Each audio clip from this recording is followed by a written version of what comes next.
Today's gospel offers us one of the many misinterpreted, or at least misunderstood, passages in sacred scripture, as Jesus tells his disciples, "I tell you, unless your righteousness surpasses that of the scribes and the Pharisees, you'll never enter the kingdom of heaven."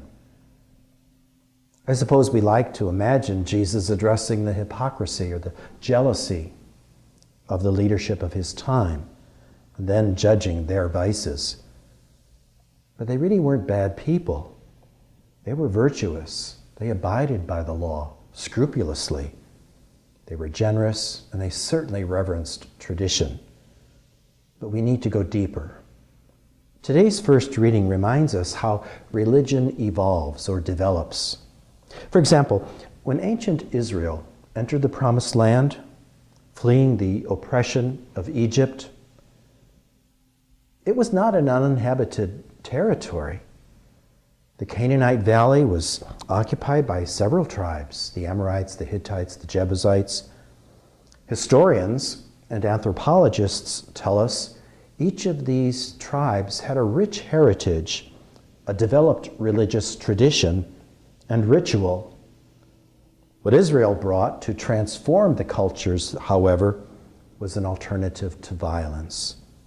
For example, when in the Canaanite communities, if a person was convicted of stealing, the victim had a right to sever the right hand of the perpetrator. Well, ancient Israel enters that culture and shouts, "No, the punishment cannot exceed the crime. The severity has to be limited. It's an eye for an eye and a tooth for a tooth. That's all." In other words, the harshness of the punishment cannot exceed the severity of the crime. Many generations later, Jesus again challenges this punitive code, repudiating the notion by saying, "You've heard it said, an eye for an eye and a tooth for a tooth, but I say offer no resistance to evil. When someone strikes you on the right cheek, offer your left as well.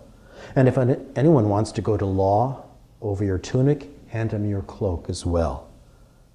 The trouble with an eye for an eye and a tooth for a tooth is then religion becomes nothing more than hurt for hurt, hatred for hatred, murder for murder. Nothing ever changes, nothing evolves. We're still in a kind of theory of eye for an eye, tooth for a tooth.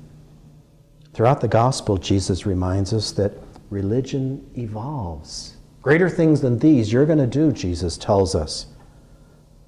Perhaps this Lent, I'll be able to catch myself as a Pharisee and then move a little deeper.